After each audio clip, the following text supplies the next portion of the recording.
السلام علیکم، welcome to health notes with Iman. آج کی ویڈیو ہے بریسٹ فیڈنگ کے اوپر۔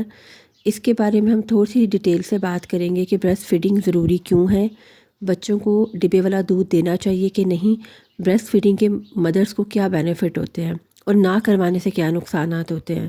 اگر آپ میرے چینل پر نئے ہیں تو میرے چینل کو سبسکرائب کریں، ویڈیو کو ضرور شیئر کریں، بہت سارے لوگوں کو فائدہ ہوگا۔ بریسٹ فیڈنگ کے متعلق لوگوں کے بہت زیادہ مت ہیں۔ پہلے 2 دن کا دودھ ماؤں کو نہیں پلانے دیا جاتا کہ جی اس کا کلر یلو ہے، اس کے اندر ٹاکسس ہیں، اس کے اندر ایسے مواد ہیں جو بچے کے لیے نقصان دہ ہیں، تو بچے کو 2 دن کے بعد دودھ پلایا جاتا ہے۔ جبکہ اگر آپ کی نارمل ڈلیوری ہے تو 6 گھنٹے کے اندر اندر ماں کو اپنا فیڈ دے دینا چاہیے۔ اس فیڈ کے اندر اللہ تعالیٰ نے کاربس، پروٹین، منرلس کی اتنی بہترین تعداد رکھی ہوتی ہے جو بچے کی امیونٹی کو بوسٹ کرتی ہے، بچے کے قوت مدافعت سسٹم کو اتنا اسٹرانگ کر دیتی ہے کہ جو بچوں کا مسئلہ ہوتا ہے ڈائریا کا، ہضم نہ کرنے کا، کوئی نہ کوئی ایشو چل رہا ہوتا ہے، بچے اس ایشو سے بچوں کو اس طرح کے ایشوز نہیں ہوتے ہیں۔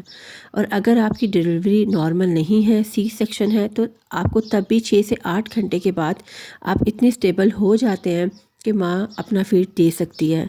پہلے دن سے ہی ماں کو اپنا فیڈ دینا چاہیے۔ اگر ماں اپنے 6 سے 8 گھنٹے کے وقفے سے اپنے بچے کو جب فیڈ شروع کروا دیتی ہے تو اس کی فیڈ میں روانگی آ جاتی ہے، جو بعد میں بچے کو اس کو دودھ پلانے میں مشکل نہیں ہوتی ہے۔ اچھا، بچے کو تو فائدہ ہوتا ہی ہے کہ بچے کے اندر تو انرجی جاتی ہے۔ ماں کا فیڈ 4 مہینے سے لے کے 6 مہینے تک مسلسل پلانا چاہیے۔ 6 مہینے کے بعد آپ کو اس کے پلے کرانا چاہیے عام گھریلو سادہ نرم غذا کے اوپر، وہ بھی آہستہ آہستہ شروع کروانی چاہیے۔ اچھا، یہ ڈبوں والے دودھ کا کانسیپٹ اتنا زیادہ ہمارے معاشرے میں آ گیا ہے، کمپنیز نے بیچنے کے لیے اتنے نئی نئی چیزیں بنا دی ہیں۔ یہ ڈبے والا دودھ ان ماؤں کے لیے تھا جن کے لیے کوئی ایسا ریزن بن جاتا جس کی وجہ سے مائیں دودھ نہیں پلا پاتی تھیں، یا کچھ لوگوں کی اس وقت ڈیتھ کی وجہ سے، ماؤں کی ڈیتھ کی وجہ سے بچے کو دودھ پلانے میں مشکل ہوتی تھی، تو اس وجہ سے یہ فارمولا دوست مجبوری کے تحت بنائے گئے تھے۔ جیسے ہی بچہ ڈلیور ہوتا ہے، ساتھ ہی ڈاکٹرز ایک جو ہے نا ملک فارمولا لکھ کے دے دیتے ہیں کہ یہ آپ بچے کو پلائیں۔ اس کی بالکل ضرورت نہیں ہے۔ اس کے اوپر ایک علیحدہ سے بھی اگر میں ویڈیو بناؤں تو یہ کس طرح سے نقصان دیتے ہیں بچے کو، یہ دودھ دینے کی بالکل ضرورت نہیں ہے آپ کو۔ اگر ایک مدر ہیلدی مدر ہے اور اگر وہ 6 سے 8 گھنٹے کے دوران وقفے سے اپنے بچے کو فیڈ کروانا شروع کرتی ہے تو بچے کو 4 مہینے تک ماں کے دودھ کے علاوہ کسی چیز کی ضرورت نہیں ہے۔ اللہ تعالیٰ ہر چیز اس کی اسی سے پوری کر رہے ہیں۔ اس کو جو کاربس، پروٹین، اس کو انرجی، اس کو منرلس جو چاہیے وہ ماں کے دودھ سے مل جائیں گے۔ اچھا، اب بچے کو تو ہم نے دودھ دے دیا، بچے کا پیٹ کا سسٹم بھی ٹھیک رہے گا، بچے کو چیسٹ انفیکشن نہیں ہوں گے، بچے کی امیونٹی ٹھیک رہے گی، سب کچھ ٹھیک چلے گا۔ اگر وہ 2 سال تک پلاتی ہے تو اس کی بہترین طریقہ کار ہے جو پسند کیا گیا ہے۔ یہ نہ صرف ماں کی ہیلتھ کے لیے، بچے کی ہیلتھ کے لیے بہت ضروری ہے۔ 6 ماہ کے بعد آپ بچے کو غذائیں ضرور دیں، لیکن اگر مدر فیڈ پہ وہ ہے تو اس کو ماں کو 2 سال تک دودھ پلا دینا چاہیے۔ اچھا، اس میں بھی نا ہم نے بچے کو تو دیکھ لیا، اب ہم ساتھ نہ ماؤں کو اس کا بینیفٹ اگر بتائیں تو اب یہ دیکھا گیا کہ مائیں گھبراتی ہیں دودھ پلاتے ہوئے۔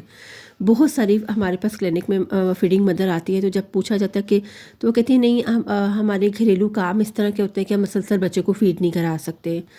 4 ماہ تک تو کم از کم 4 سے 6 ماہ تک تو یہ بچے کا پہلا حق ہے کہ اس کو دودھ پلانا چاہیے۔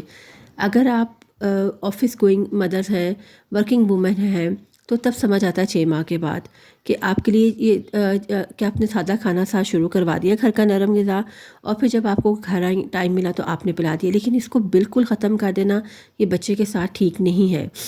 ماں جب اپنا فیڈ بچے کو پلا رہی ہوتی ہے تو جو بینیفٹس اس کو ہوتے ہیں، سب سے پہلے اس کا ویٹ ریڈیوس ہونا شروع ہو جاتا ہے۔